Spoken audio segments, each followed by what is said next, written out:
You can't be serious, man. You cannot be serious! Now, Don, as a preamble, we do this every time we have a guest in. We like to do a lot of research on our guests, but I've found just through trial and error, it is best not to do a hell of a lot of research, because if you listen to the answers of the people who we interviewed on, you will get your next question from the answers, as opposed to you writing down a whole list of questions and waiting for the person we speak to stop speaking so you can ask your next question in order. And that's not the way Well, my to... first impression of our next guest is that he must be very successful, because if you have a look at his shoes, whoa, geez, and then the cut of his suit, and also the haircut, Johnny. Well, the boy from Ballarat's done well. Well, how perceptive of you, Don, because he is in here because he's very successful, and we don't find these people ourselves necessarily. We have an agent who is the most expensive agent in the world, but he doesn't take money from us. And I can't mention his name. His name's John Locko. And he over there and oversees boxers and fighters, and has a very big announcement to make to us coming up shortly, we hope. And he said, you must speak to this gentleman here, this man, because he is a star, and we're taking John Locko on face value. And the man I'm about to introduce, his name is Matthew Nunn.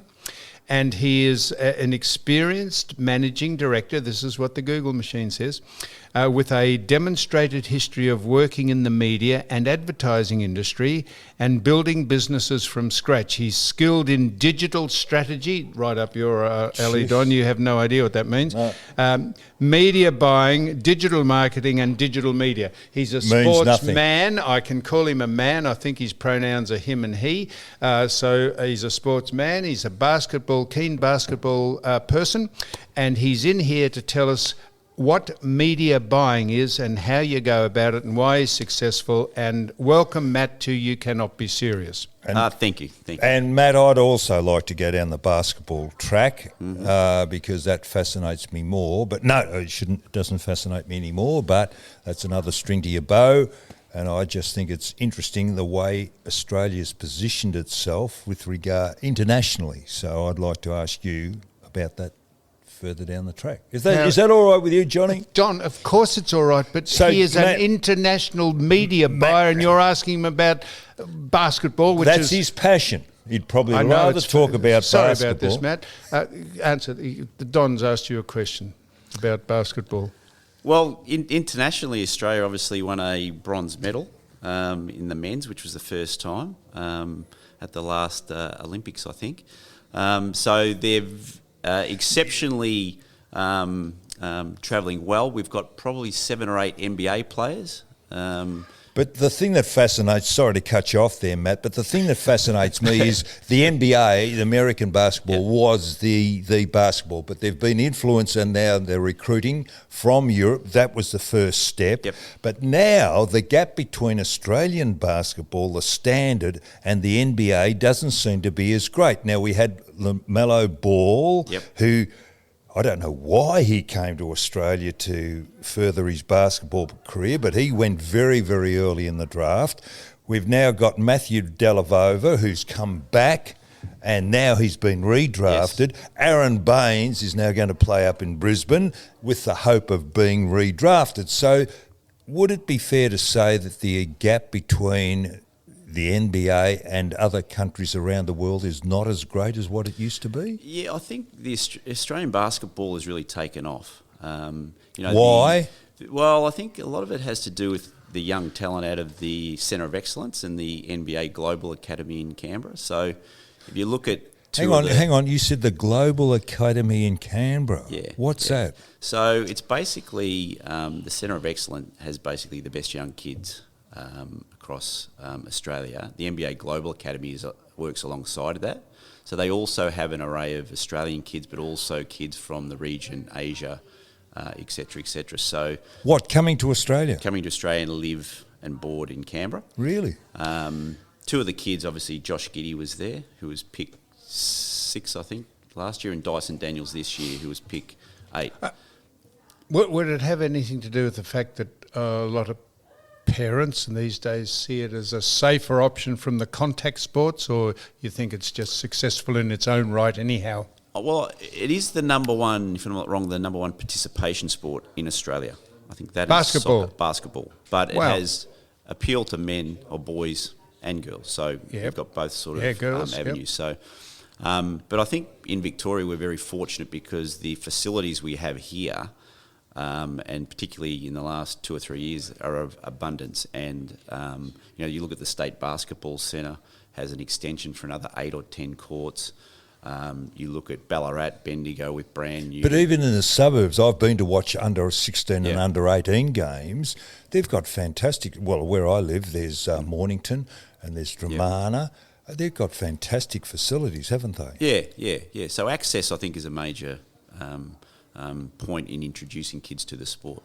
And kids are bigger now too, aren't they? Or is that because of the fact that they're doing a sport, it helps accelerate their growth? Because a lot of these kids playing under 16 and 18, they're huge. They are. I think if you look, generally speaking, the areas like Bulleen and whatever notoriously have been a lot bigger kids. And that may be because there's a lot of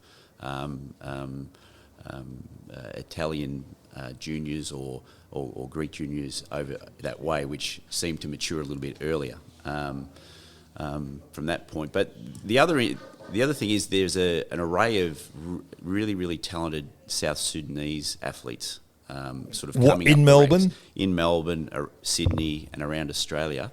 They're sort of coming through the ranks as well. So, have they the physique? Because they look like there's 3 different body types, but they don't seem to have the shoulders or the build. They're tall, like say Aaron Baines is tall, but he's big. Same with Andrew Bogart, tall and big. These guys are tall, but they don't seem to have the shoulders to carry, the strength or fill out to be big men under the ring. Yeah. That I don't think that's a prerequisite to be a good basketballer. But we are seeing in the NBL, the local competition, a lot of South Sudanese players sort of coming through, and particularly kids coming back from college as well from the US, which I think will just continue. Don, that's fantastic.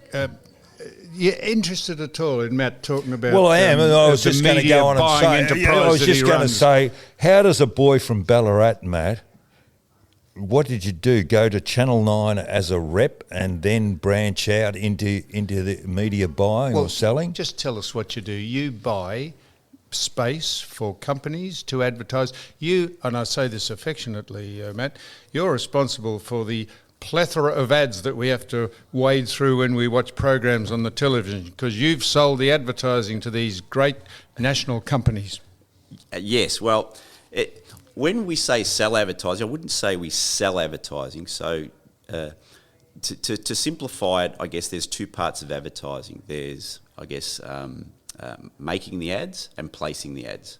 So making the ads is a creative agency and placing the ads is a media agency. That's a very simple way of thinking of it. So we're in the placing side of things.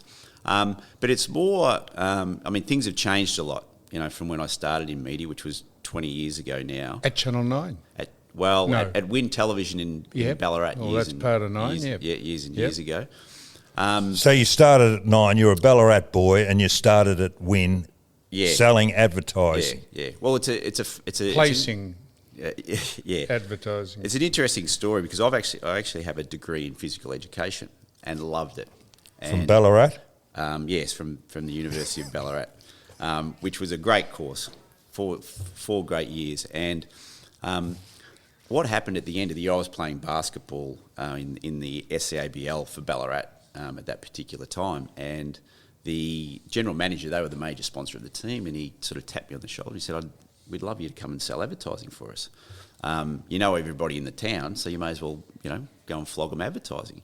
And at that particular time, I didn't know, what it was. So all I knew was a PE teacher made $25,000 first year out, and they offered me a lot more than that and a car. And I thought, well, I'll give it a go. If I don't like it in 3 months, I'll go back to teaching, which I never taught. So I ended up doing that, and I remember the first day. I rocked up, they gave me the keys to the car, they gave me a client list, and they said, you've got to write $15,000 a month. Now drive up to St Arnaud and sell some advertising from Ballarat. So I went up there, and my training literally was this is the Win Television glossy cover. Show that to the people, and that'll sell the advertising for you. Well, that didn't work. So I taught it. I went about sort of reading as many books as I possibly could about advertising and about sales and whatever. So I sort of self-taught myself a way of explaining advertising to people, and but I still had this $15,000 a month to sort of sell. So it went on, and I worked out every single morning at 7:30 a.m. at Win Television in Ballarat, there was a fax with every TV commercial that was made in the country. And I thought, well, if these people made a TV ad, they've got to place it somewhere. So I rang up every single person every single day. And then after about 2 weeks, I hit the jackpot. I called up the Tourism of India and sold them $80,000 worth of advertising on the spot. And you get commission for Win TV. For Win TV. So all across regional Australia. And I thought, well, this is pretty good. Until the next month, they put my budget up to $50,000 from 15. So I think I proactively found ways and self-taught myself to understand advertising a little bit more. And then that took me to Channel 9 in Melbourne. In Melbourne.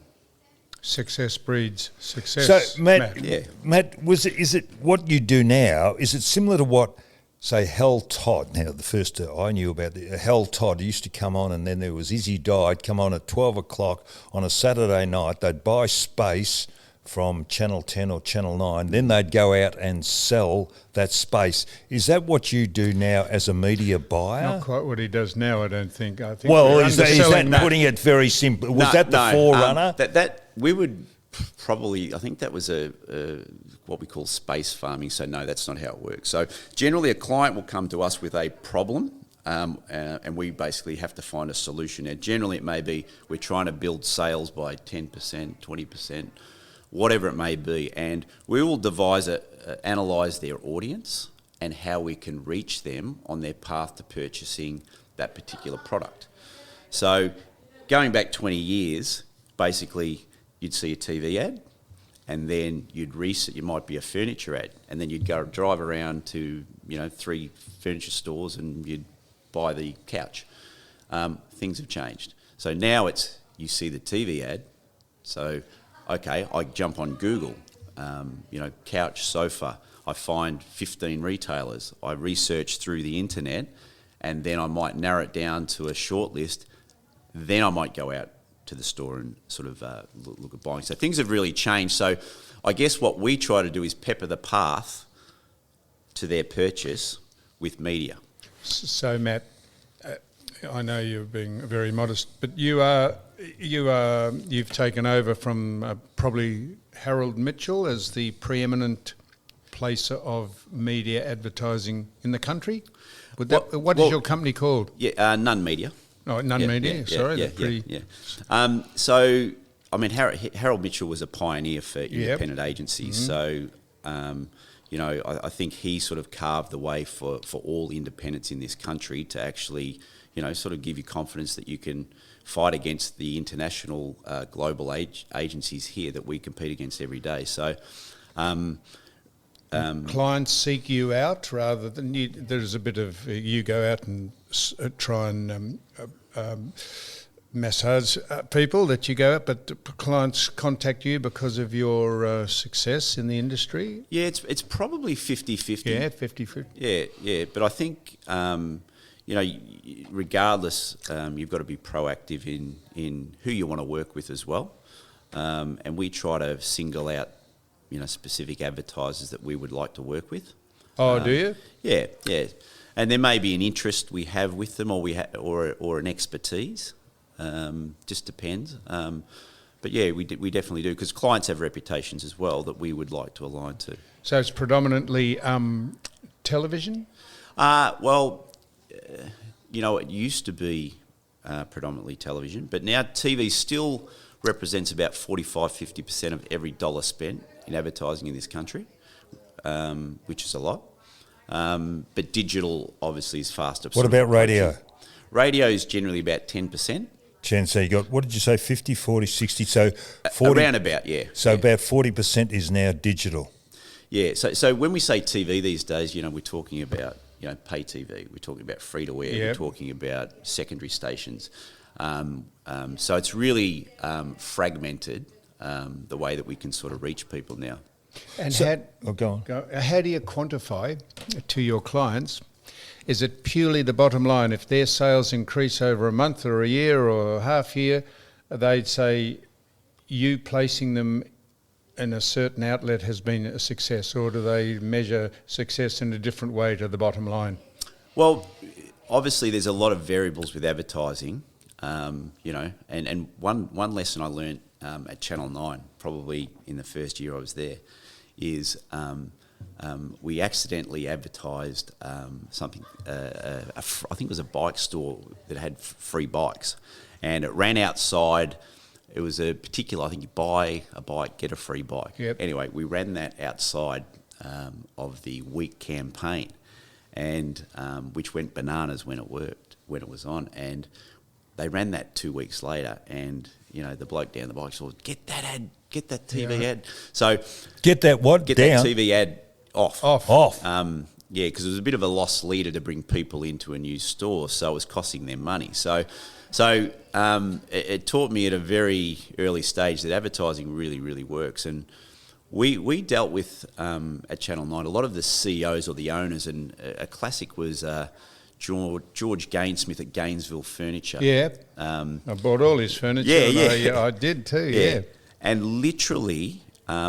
But the reason why I finished my whole house through, I got George, he came up and I said, "Mate, I want to finish this house." He finished the whole lot of it. Yeah, probably because of your ads. Probably, yeah. But the thing about it was we had direct feedback from the owner of the business. So we'd run and literally he would pick out, speaking specifically about him, a movie. And he'd go, "I want 2 ads in this movie." I see. The difference between sales for him may have been, that movie or second break or third break in the news or whatever it was. So we got direct feedback how that related to sales. So you kind of, now we look at analytics, but back in those days it was really direct feedback into the cash register. Can I ask 2 questions? Now, you brought up, we're feeding off your answers. You mentioned about films. We've got the AFL, now we're getting into sport here. Yep. AFL media rights coming up. How much does that cost you more, or is there a lot of argy-bargy going on because of Foxtel and they're fragmenting? It's just not going to one station as it used to be. So I beg to ask the question, does that cost you more for certain games?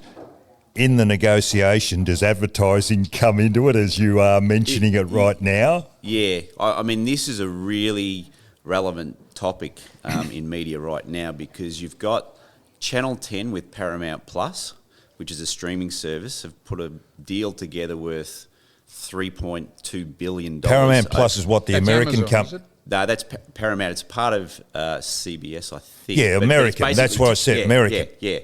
But that's on pay TV. That's a streaming service. Streaming service. That's on your computer. I've got that on my television. So it's like a on stand. your computer. It's like a stand. I've got all those. Yeah. So you've got 10 who are going very hard at this. Now, if you compare How hard at what the AFL writes? At the AFL rights. But if you look at what that actually means right now, I think the rights that they've paid, which was 2.5 over 7 years. Billion. Billion. That's about $150 million additionally each year into the AFL coffers, which is a lot of money. This is Channel 10 or the whole media thing? That's the offer that I think, the alleged offer that is in market for the rights with the 10 offer. So you now have a situation, we've got Foxtel, who looks like they'll team up with 7, obviously, and possibly even throw Channel 9 into the Thursday night. So they're going to have to come up with an offer, I think. Who will have to come up with an offer? Foxtel /7. Yes.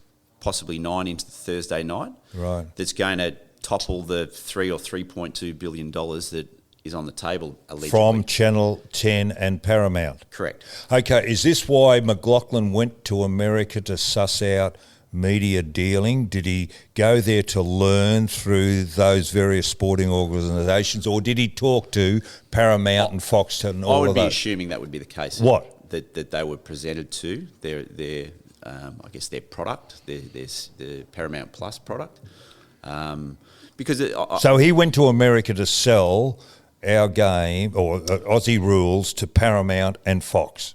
I don't think he was selling them. I think they were trying to most probably sell him on the fact that they can deliver the rights, the telecast. And usually the product gets compromised by the fact that if people pay this amount of money, they want to wag the tail, wants to wag the dog as to when they show the games, where they show them, how often they show them, what days they show them. That's the negotiation part of it, isn't it? Because I mentioned on here the other day, the ads on pay TV, I said, they're repetitive and they drive you mad, and I always tape the shows I want to watch now and just flick through the ads, which is probably deleterious to the business you're in. Although, honestly, we said, how many ads can you show in an hour's television? And there's a quota, isn't there? Yeah. I mean, I think if you look at the AFL at the moment, they're not happy with Channel 7's delivery. Of what? The product? Or? Well, without looking it up, I think the TV ratings are down about 30-40%. But is that Channel 7's fault? Well, you could say it is, but also I don't what think in the presentation of the presentation of the game, or the game fact, selection, or the fact that we're getting so much of it. Well, Matt was gone. Yeah, I think game selection as well. Obviously, they haven't been playing enough Geelong games on the Friday night. I'm a Geelong supporter. Yes, I know that. But I think, when you look at the issues of where they're going to come down the line is, yes, audience have dropped 30-40%. Sorry, what did you say? Audiences have dropped 30-40%. So what you're asking advertisers to do is pay more money for less audience. Now, yes. in a high demand market, that's fine. In a low demand market, that's not going to cut it.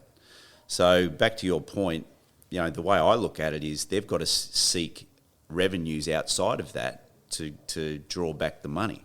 Now, the interesting thing from an outsider, and I know nothing about this really, is that I can't see, if Foxtel loses the AFL, they're going to be in all types of trouble with their overall subscription. That runs their business, in my opinion. I can't see them losing it. So I would expect that they perhaps, again, offer $3.5 billion, possibly. Over what period of time? 7, 5? Yeah, 5 over the 6 years. 6 years. Thereabouts. But they have to throw the kitchen sink at it. They have to. But at the same time, the magazine programs, AFL programs, Channel 7 has been very bad at that. What do you mean by magazine programs? Well, if you look at what Foxtel, they've got 3, 4, 5, 6 programs about football that run outside of the football, whereas 7, aren't getting the ratings from those type of programs necessarily, so they're not running them, which therefore isn't profiling the game of AFL. So if I was the AFL, I wouldn't be happy with that. So perhaps... You're talking about a show such as the old World of Sport or the Channel 9 football show, the footy show, things that complement the game. Correct. So it brings about interesting times, but the big one for me is, there's a new betting company, I think Better, starting up, which is a Murdoch Foxtel startup. Now, what will that play in these rights? Because that there could be a little bit of a curveball from Foxtel when they're going to pay additional money. How do they recoup that? They may come into play. So would the drop off in ratings have anything to do with the standard of the game in people's eyes, the perception of that the game is not what it used to be, or is that not, people just love it anyhow? Yeah, I think it definitely does come into play. What, the standard of the game? The standard, but I think the game selection is a big one too. I mean, but at the moment, mate, they're working the fixture out 6 weeks in advance, so they can say, in your case, Geelong are playing Brisbane, or so they can make a fairly accurate prediction as to what's going to be done on. But they want the Friday top night. sides to be. They juggle them around so that if a side's on the roll and that happens to be the game of the week or the game of the day, they try and quickly put them into those slots. And the argument is that the clubs don't have a chance or time to reorganise their schedules of lunches and dinners and promotions and. Yeah, I mean, the probably the biggest thing is like TV viewing is down year on year anyway. So call it 15-20%, but football is down, and I don't know the exact percentage, but it might be down 30 to 40%. So there is a reason why. There's also, I mean, I know my household on a Friday night and Saturday night. There's a lot of other things to do these days. Even if we look at television now, and it's just not television. We have, video on demand services. We have streaming services. We have, that we can, in my own time, I can watch the football. I can watch whatever it may be. So I think people are a lot more busy these days, and there's a lot more to do. This brings me to the first part of the question we got on the football, but you mentioned about 60% mainstream media. The other 40%, you call it digital? And digital goes into what John was saying before and what I'm saying, that I go onto YouTube, for example, and a bloody ad comes up. Do you sell these ads on the digital screen, YouTube, or it might be the Daily Mail, for example? It's just shockers with ads. Yeah. The Herald Sun does the same, the Age does the same. Yeah. No, I wouldn't say I'm responsible. But we definitely look for ways. Once going back to that example of how we pepper the path, with YouTube, there's certain genres that you can sort of target for specific clients. So there's strategy around how and why we do things.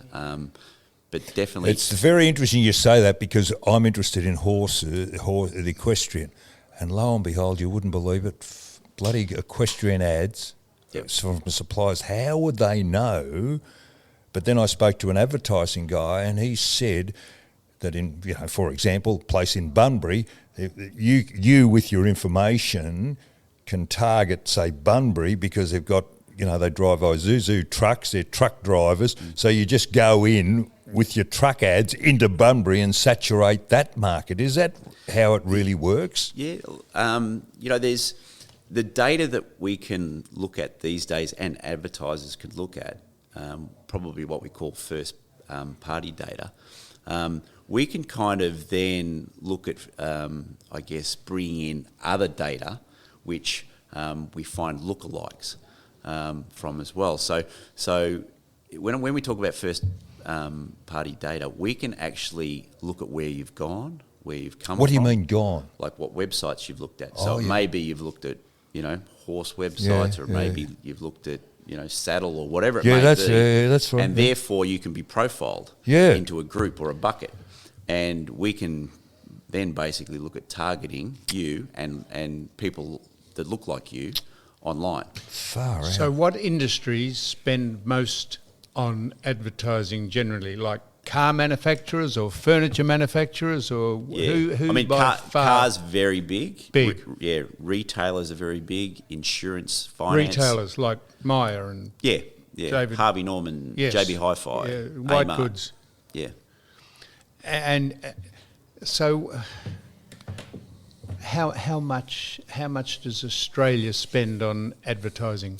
What's the I'm not sure of the exact figure, but it would be billions in the vicinity. Yeah, it'd be probably in the vicinity of 10 billion. And that keeps stations going. That's what they're in business for. Yeah.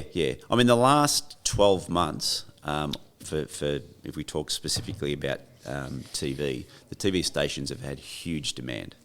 So because of COVID?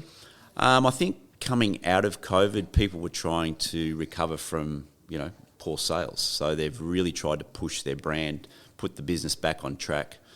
And then that has filtered down to other channels. So once TV's full, radio advertising then sort of fills up. That then proceeds down to things like outdoor as well. And what percentage of advertising goes to free-to-air as opposed to pay TV? Because I would never, ever watch free-to-air sport.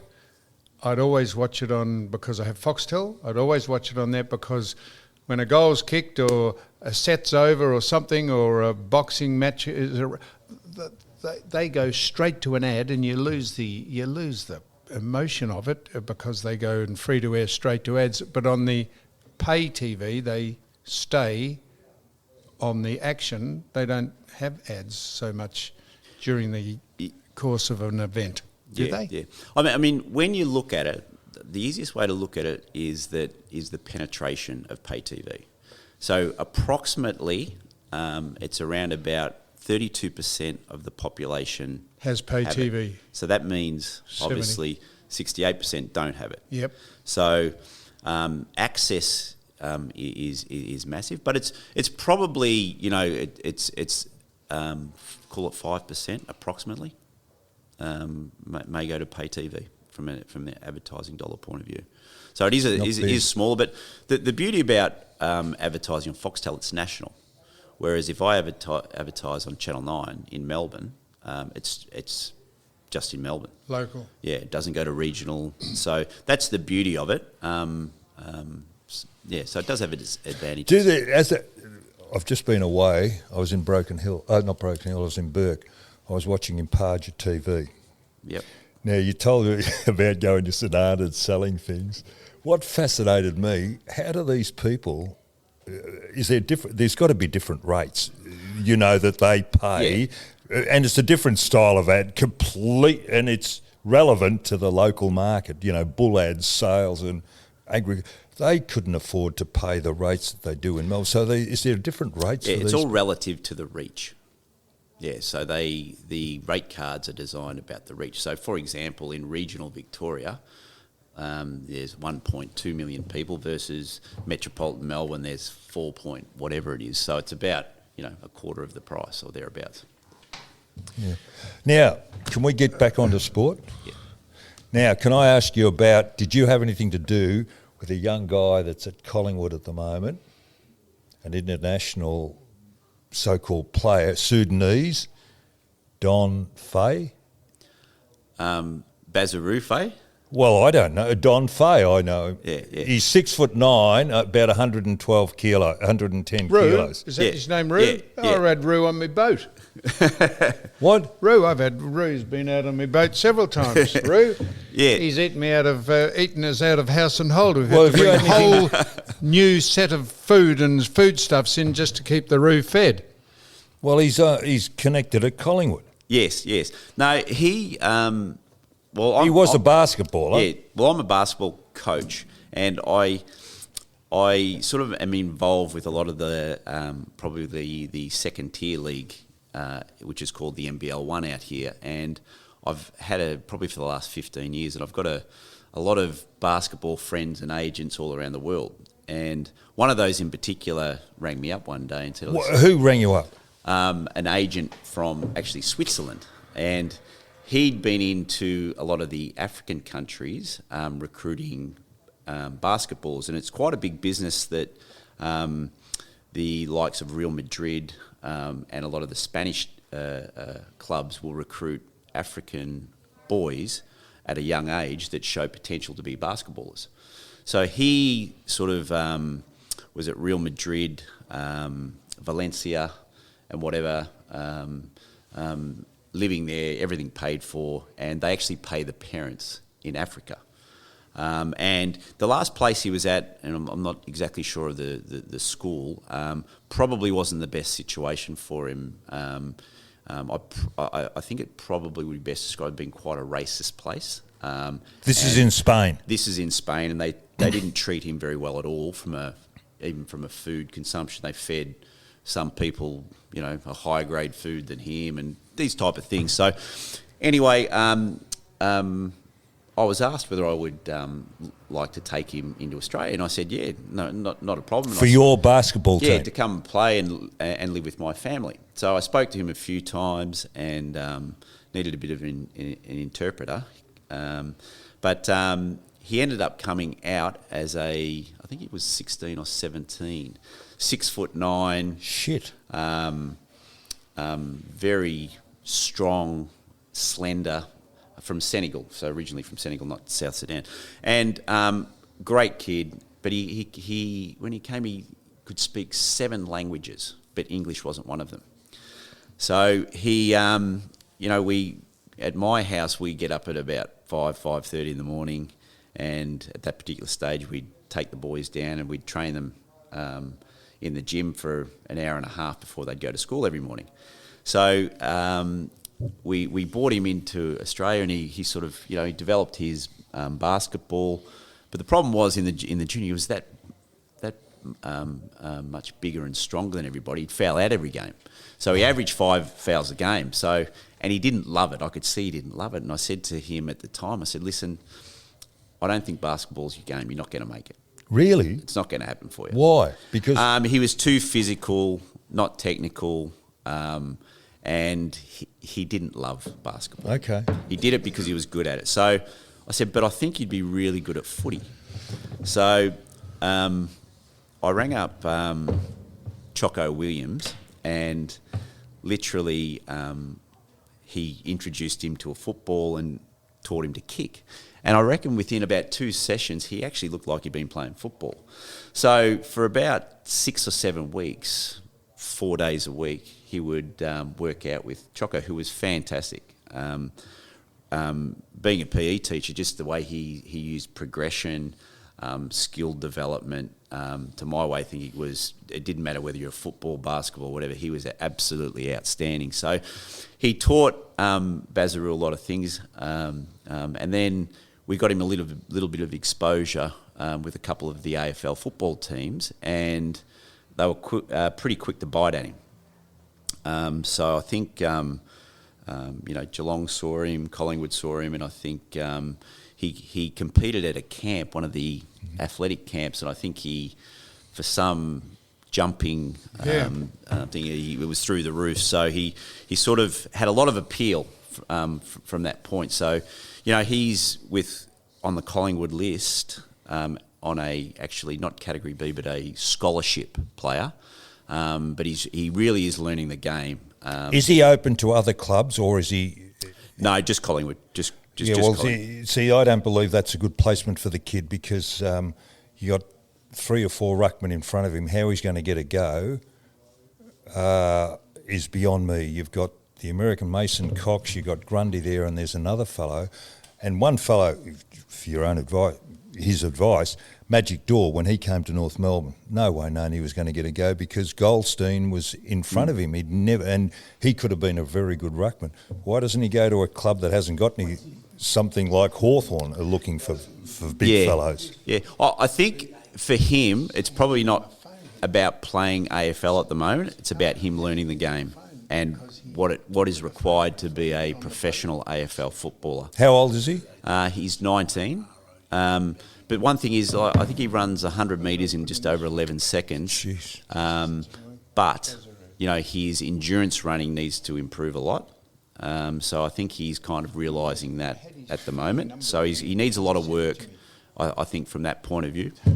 Matt, obviously you're into this, and it fascinates me because I get on a thing called YouTube. I was on there the other night and I was watching high jumping from Kenya. Now these boys run straight at the bar. I reckon the bar had to be up 6'10". I reckon these kids were about 6'6", and they were doing not the straddle, or what we used to call it, the eastern, where they Flosby get flop? No, not the Flosby. That's the easy way. It's similar to the scissors. Yeah. John, come on, what was that thing we used to do? There was the straddle, but the other one where the western. Yeah, western roll. Yep. Something. These kids could get their body up over 6'6" without any sophisticated, just running straight at the bar. No sophisticated, bare feet. Western roll, it was called. Western roll, but they'd get their whole, like the scissors, get their body above the bar. it's an untapped athletic market. Yeah. These kids are just unbelievable. Yeah, yeah. So then it gets down to the technique of playing our game, doesn't it? It does, and if you're a kid in Australia, really, I mean, most kids have been kicking the ball around for 10 years, playing footy here and there. Whereas, I guess he's trying to pick up, what's required, which is a But lot. the to Irish take in. kids can do it. Yeah, but I think the game that they play, not that it's the same. There are a lot of similarities. Interesting. You've seen the film Hustle? Have you seen Hustle? Yes, yeah, I watched that a month not ago. bad. Yeah, it was good. Simple sort of. That was with Adam Snot. Yeah, Adam That was a Sandler. great film. Yeah. Was the Australian boy in or he calls himself an Australian, was he in that as well? The guy that represented us at Tokyo, he plays NBL for basketball in America. I'm not sure. Yeah, That might be. Yeah, I thought he featured in it. So Matt, so we go from the AFL and all. So then the Super Bowl comes on over in America, and on what basis do they sell? I mean, they pay $10 million for a minute, don't they, or something in the? Yeah, or is that a bit of hyperbole there? Well, isn't it? I'm not sure of the exact cost, but it's all relative, To the audience. to the reach. I mean, that's pretty much the highest rating TV program in the US, possibly the world, and obviously it demands the money, and they only have a certain amount of ad breaks. So, World Cup soccer would blow it out of the water. wouldn't it? yeah, around the world, yeah, Yep. definitely. So, but it's something that everybody watches as well. I mean, I think this year they had a old school rap.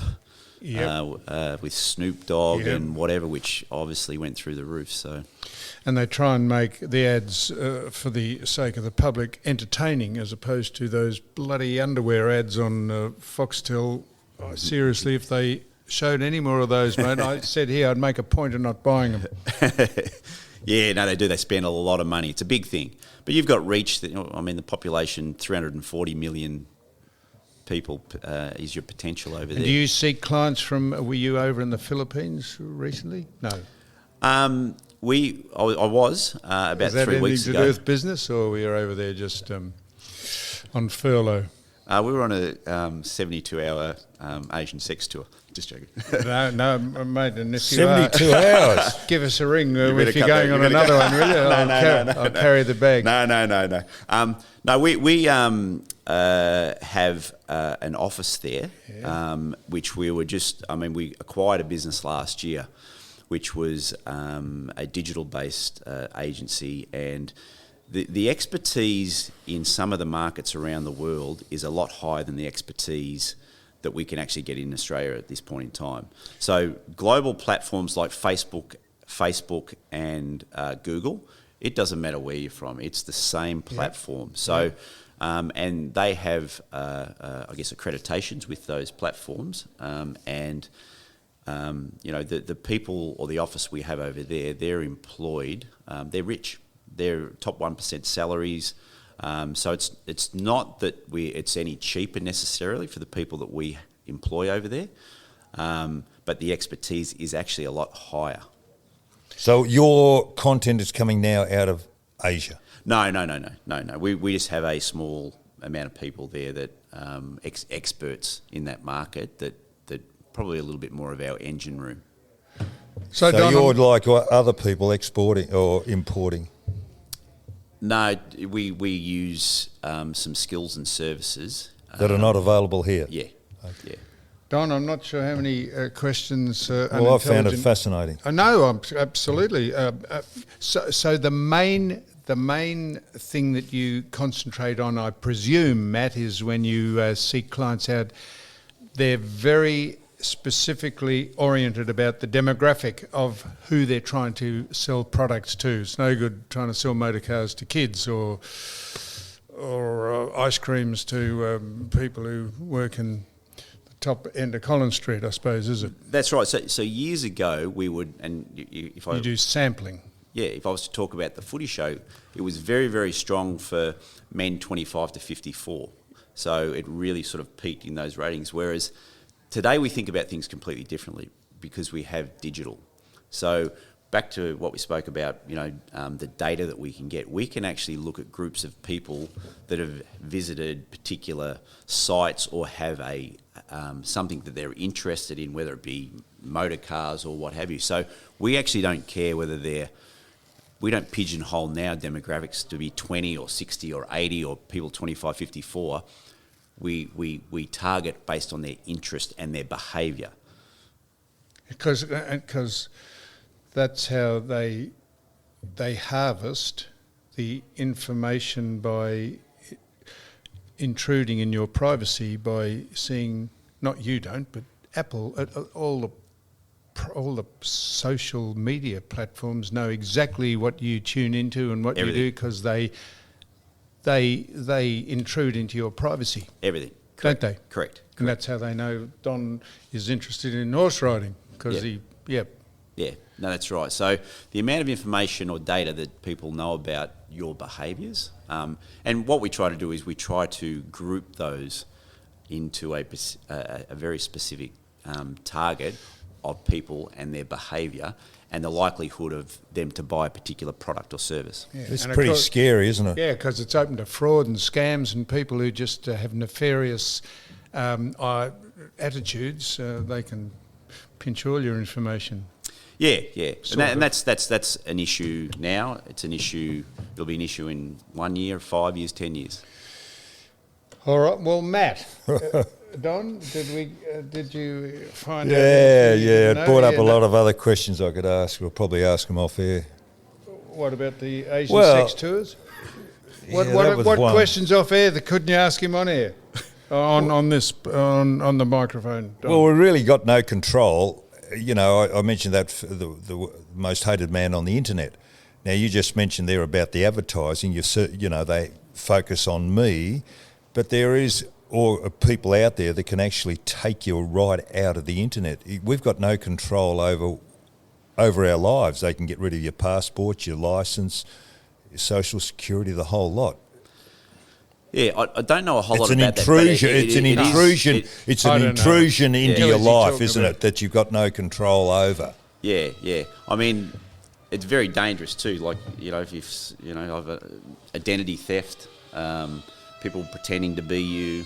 I don't know a whole lot about it, but it Yeah, but you've only just touched on one point. It is that you can focus a person by their action on the internet and what their likes and dislikes. Then you focus in on them and hit them. Yeah. And then you're at the mercy of people like Mark Zuckerberg who can bump you off Twitter or Facebook if you don't agree with their political stance. They can make it up. They can control the whole narrative if they want to.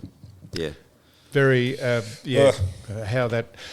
Matt, thank you very much for coming in. We are once again fascinated by a industry and a vocation we know nothing about. So Don and I don't know a hell of a lot about everything or anything, but we very much appreciate you coming in to You Cannot Be Serious. This is marketer extraordinaire Don, Matthew Nunn. Will I play the music? No. What'll I do? Oh, well, you can make it up.